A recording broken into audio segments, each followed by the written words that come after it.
Aloha. Hey, finally, we meet in Vietnam. Here we are. Here we And are. it's better than I expected. And I'm glad that we meet. Okay. Oh my God, it's fantastic.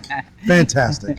And I would like to take this opportunity to to do a video recording so that we keep our memory and we can share to our audience and we share to each other, to our families also. Very good, very good.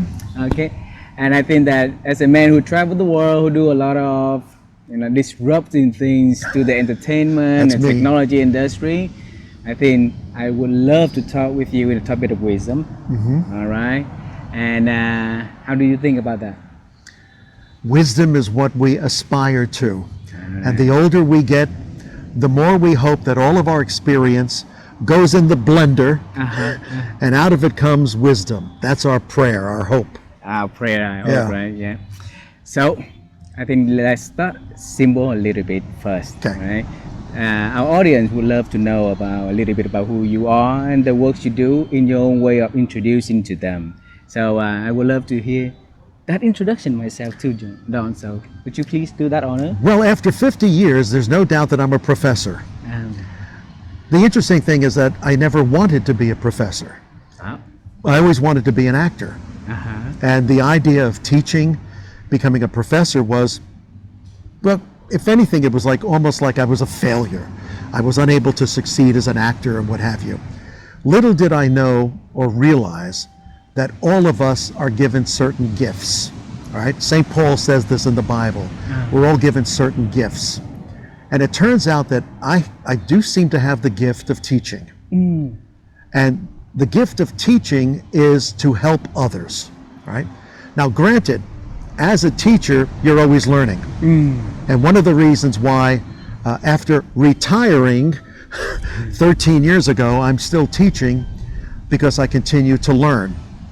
And I also remember that when I went to school, when I went to college primarily, that's when I learned to love learning. And that learning was literally the road to wisdom. It's the road to understanding what this world is all about, what this life is all about. Because it's very much like a game, there's a time limit. I tell my students, believe it or not, you're all studying at the University of Earth. University of Earth. University of Earth. You just need to figure out your major before you graduate. Okay? Because when you graduate, it's too late. It's too late. So figure out what your major is. And I figured out that my major is that of a teacher. But it's not only a teacher, it's like teacher of what? It's a teacher of human evolution to a large degree. And human evolution takes the form very much of technology. All right? I subscribe to a group of artists from Italy called the Italian Futurists that date to 1909. Very radical. You want disruptors? They were the ultimate disruptors. But they came up with the belief that technology was the highest form of art. And that really sank in. And as I've grown through the years, as I've become familiar with other technology, I'm realizing the wisdom in that. Because who makes technology? Humans. Humans make it. And who applies the technology? Humans do. Humans do. And the other thing that struck me is that the pursuit of technology is very much what I call the deistic motivation, to be like God. Now, I don't mean that in any sort of sacrilegious way, but when you think about technology, when you think about the powers that we ascribe to the Almighty, think of omnipresence. We believe that the Almighty is everywhere. The Almighty is here in these trees, the water, and what have you. Well, what is the internet? We're here connecting via the internet to the world. All right? It's all over the place. It's omnipresent. Now, with AI and with the internet, you have a question, it gives you an answer. Right? It doesn't give you the wisdom necessarily, but it gives you the answer. That's called omniscience. we believe that the deity is all-knowing.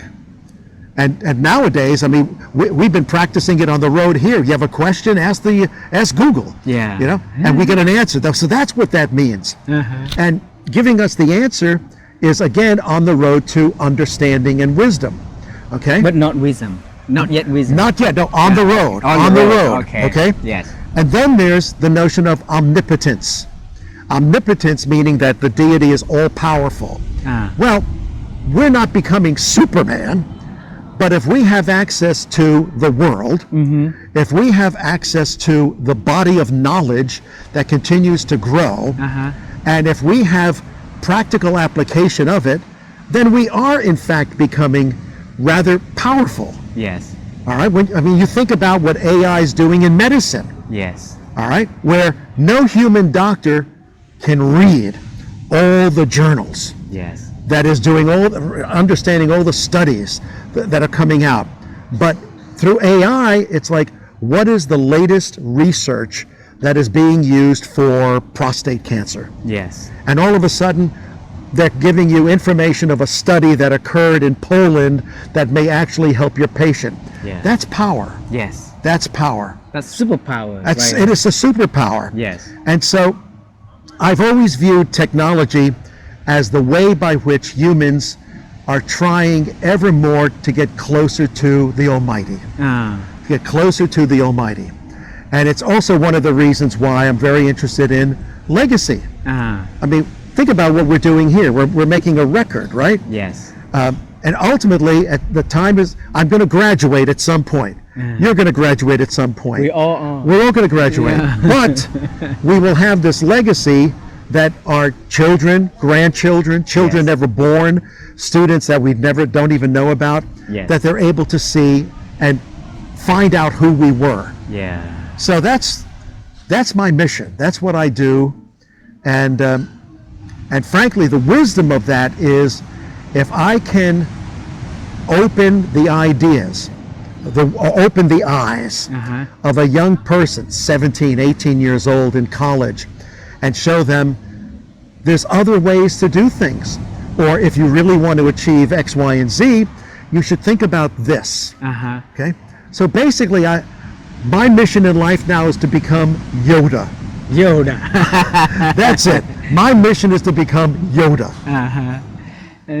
Don, a lot of things that you do is disrupting the world, you know, through the world of art, Yeah. through the world of technology, through the way that people think of using, you know, technology also, right? Okay, so is disrupting a part of wisdom, and how did you come up with, you know, disruptive ideas through your work? Most of my disruptive ideas have come from watching young people use something that is brand new. Okay? By observing. By observing. I mean, for example, everybody has a smartphone today. Yes. But in the old days, they were rare. Yeah. All right? Or they were semi-smartphones, or they were dumb phones. But it was like, why is everyone so fascinated by them? All right? Why do they feel like it's easier to instant message than to talk to each other? And I'm like, do I immediately say there's something wrong with that? In other words, do I judge them? Or do I try to figure out what's going on? Yes. All right. I have this wonderful story where in the early years of the Entertainment Technology Center, we had two students, they were both Asian, and they were working on a program, coding something, right? And I was like the old teacher, and I'd walk behind them, you know, and I saw a window open on both computers. And it's like, early form of instant messaging. And I said to them, excuse me there, ladies, excuse me, what are you working on? Oh, we're working on this assignment and all that. And I said, yeah, but what is this here? Oh, that's messaging. I said, oh, messaging. And who are you messaging? And they said, each other. Next to each other. Next to each other. And I thought, oh, here's a great chance for the old wise professor, right? And I said, have you ever thought about turning sideways, looking at each other, and talking to you face to face? And they looked at me with sadness. And they said, well, yes, of course we've thought of that. But this way, we are able to do the assignment while simultaneously talking to each other. So we are basically multitasking and getting the work done and helping each other. And I looked at them and I said, tell you what, forget I was even here. Okay? Forget that I even said anything. I'm going to go back and crawl under that rock. Okay? Because clearly I'm bringing an old mindset to this. Whereas you are understanding the capabilities of this new technology, which is basically efficiency, economy, simultaneity. And it's like, you know what, Don? Stop judging. Stop judging and observe and see how this is impacting the new generation. So that's really been my guiding philosophy. Wow. You are touching one point that I will address later on in this conversation, okay? I want to ask you about your definition of wisdom, because you say understanding is on the way to get to wisdom, but it's not wisdom yet. Okay, so what is wisdom then? I think ultimately wisdom is an affirmation of you doing what you were doing, or the way you've approached something. In other words, if you are able to remove judgment, personal judgment, bias, prejudice, then you are demonstrating wisdom. Because bias and prejudice and judging ends communication. It ends communication. And so the wisdom there is stop it. Don't do this any longer. Okay? And of course, wisdom usually refers to something that is very hard to do. It is very hard to stop judging. It is very hard to not dismiss somebody. I mean, in the United States right now, we're having a big issue with, can't we talk to each other anymore? If we disagree, you actually want to kill each other? I mean, that's absurd. I mean, it's evil. I mean, so I would say that wisdom is an affirmation of certain behaviors, certain frames of mind, certain points of view, etc., etc. So it's basically an affirmation that yes, this is the wise thing to do. This is the proper thing to do. This will allow you to grow even more individually. So it means that people at all age, we have their own, like certain level of wisdom. Absolutely. Yes. A child has wisdom. A child develops wisdom at that certain stage. So we are in the world of disconnecting a lot at the moment. You would say that the judgment, biases, and separations of ideas that making wisdom is lost along the way.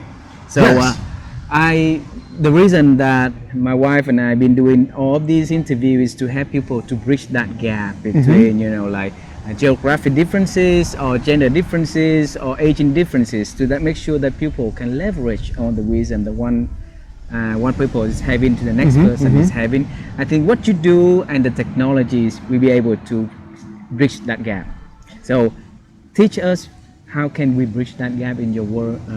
Well, I think one of the things is seeing the work that the students are doing. I mean, the one thing I discovered about technology is it's global. I mean, young people in Vietnam are using interactive digital media for the same purposes that young people in the United States are using it, as the same reason that people in Europe are using it. And I'm like, well, if this is something that spans cultures, then this is clearly a technology that is leading us to wisdom, right? I would also say that we need to travel, all right? A lot of people, it's a 15-hour flight from San Francisco to Vietnam. But through technology, you can suddenly be here. All right, you can be here. We Zoom, we do Microsoft Teams. I think that ultimately we're going to have the metaverse, where we're going to be able to truly immerse ourselves with each other. I do think that the telepresence is going to get better and better. And with the new technologies, we are able to see the world in ways that are easier. Because the older you get, the more difficult it gets to do the traveling around the world and all that. So, and I've never met a culture where a mother and father don't love their children. Okay, I mean, and if they don't, it's because something is seriously wrong, mentally ill, or something evil is going on, right? And so, you know, I've been all over the world. I mean, I've been to so many different cultures, and humanity is humanity, you know. Of course, every culture has got stories, and stories are based on the past and your experiences and what's been passed on from one generation to the next. So I feel a kinship with you. I feel a kinship with when I was working in Russia. I feel a kinship with other people throughout the world. Wow. Don, when you mentioned about aging, right? So certain things that we are unable to do or we're less capable of doing, but you know, when we're getting older, you know, that is true to a lot of people. In your situation, I feel like with time, your desire of creating new thing and more impactful thing is on the rise. It's not declining. Okay. So, and I want you to share with us the way of how you can do it to make sure that whoever listens to the conversation will be able to duplicate that, so that they be able to, you know, have that creating mindset, the mindset of creators themselves. Well, there are so many ways in which you can be creative. Okay, I mean, there's so many videos out there. There are so many podcasts out there. There's the work that you do, and hey, it's not only watching them but commenting upon them, sharing them with others. Okay. Yes. Recommending that other people who might be in a certain situation, you need to see the podcast that Ha is putting out in Vietnam, because it may not seem pertinent to you, but it's completely pertinent to you. So I mean, technology allows all of this to happen. All right. I very often say I've been colleges and universities my entire life, but the first university that partners with YouTube to give the YouTube degree, we're all out of business. Because it's all there. All right. You want to learn how to cook a certain thing, you go on YouTube. All right. You want to learn a language, you go to YouTube. You go use AI. It's all disruptive. And the fact is, if something is disruptive, then maybe it's supposed to be disrupted. Let it be. Learn from it. Exactly. Maybe that time has passed. Okay. Wow. One of the things that my wife and I always love to help other people to do is to improve their ability to think. You are the great thinker yourself. You have a lot of amazing stories that you've been sharing with us along the way, you know, and through other people, to students you teach, to the people that you're in business with, right? And how have you been growing your ability to think through the times?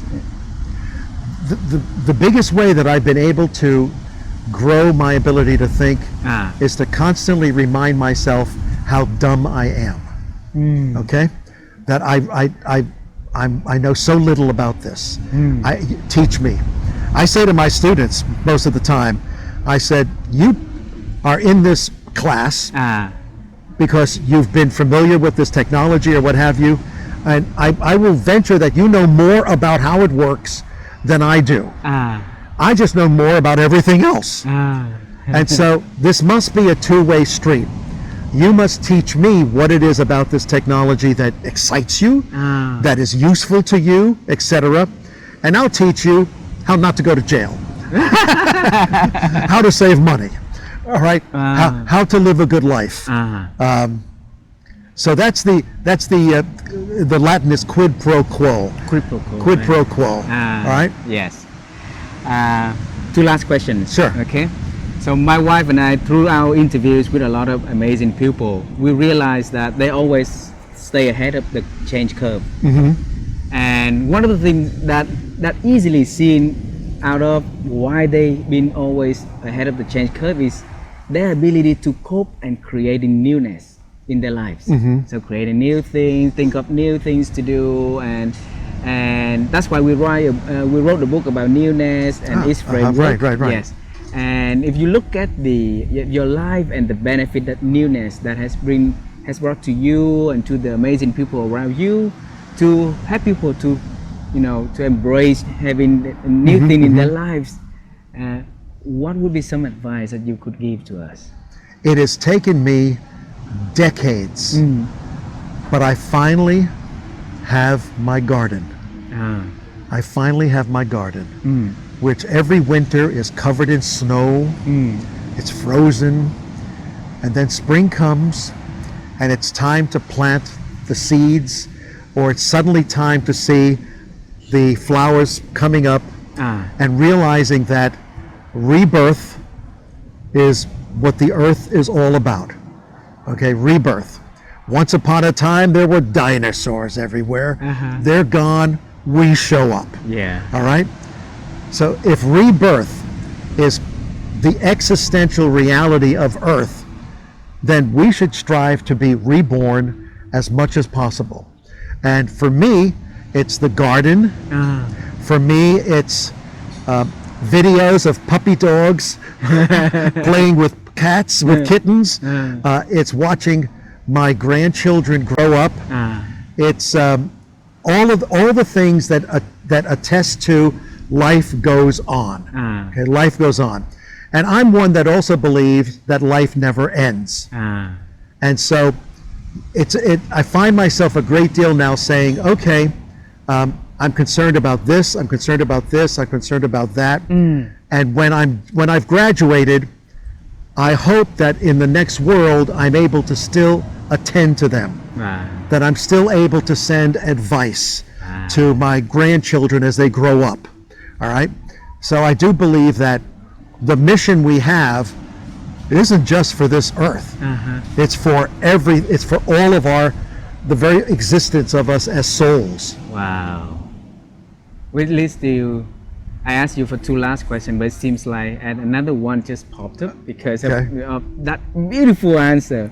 Vivian, she owns a platform called Sustainability Mind. Okay. Because she want to unify the way that people think about sustainability and how we can build that mindset of sustainability. Maybe this question is a gift for her.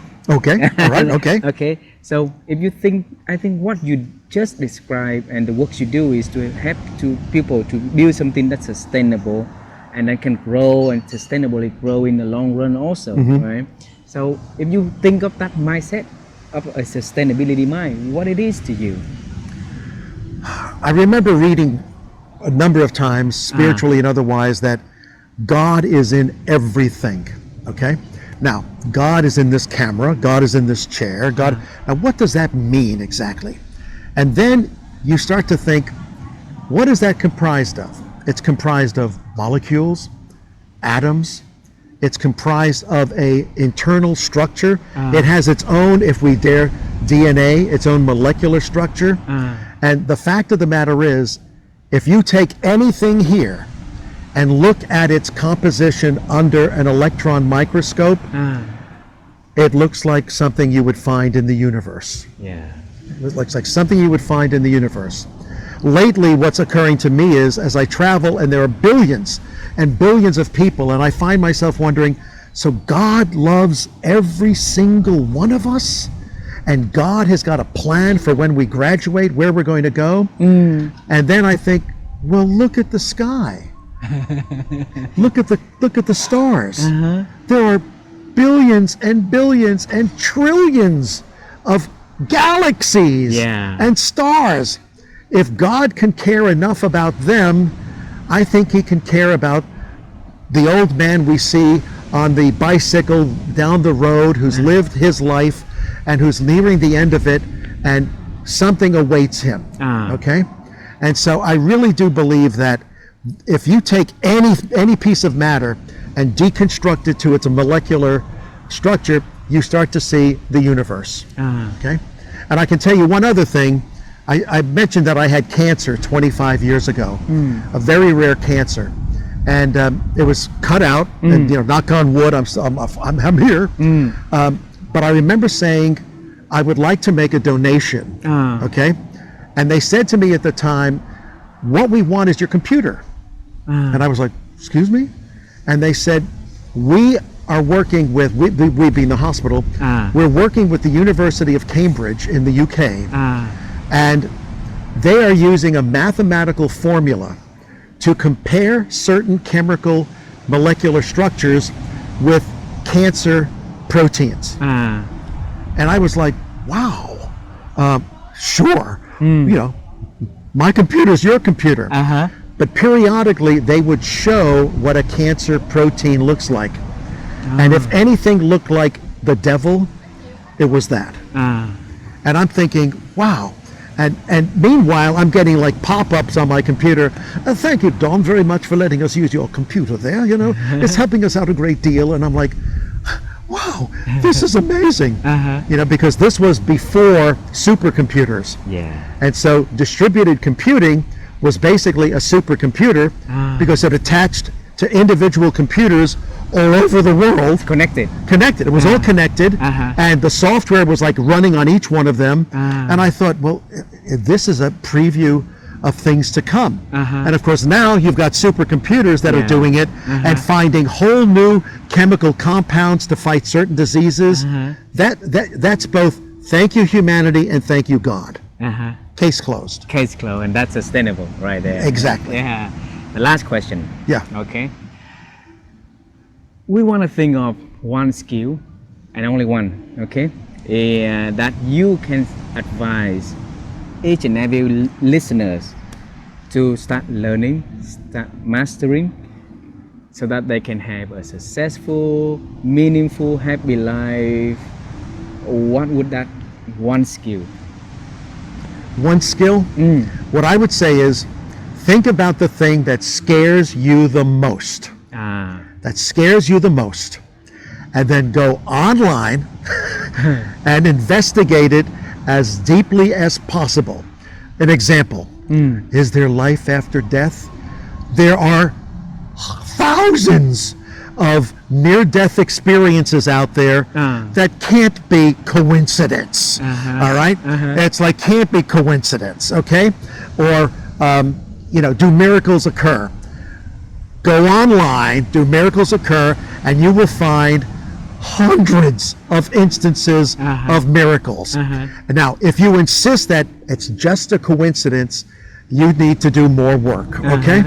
But I would say take whatever scares you the most and dig into it as deeply as possible. And ultimately, you'll be able to not only handle it, but it'll become something that it'll become your friend. Okay? That's my wisdom. So digging into what you are fear the most. Fear the most. Fear the most. If you name that skill, what would that name? Investigating or what? What kind of name? I would say confrontation. Confrontation. Confront what fears you. Okay. Confront what fears you. Okay. Wonderful. Well, I love you, Vivian love you, our family loves you, and love your family, and thank you so much for being our friend, being My our pleasure. family. I'm honored. Yeah, and I'm totally honored. And we see you again in Seattle. Come to see him. I'll see you in Seattle. Okay. All right, very good. Thank you very much. Okay. Bye bye, my friends. Bye. Bye.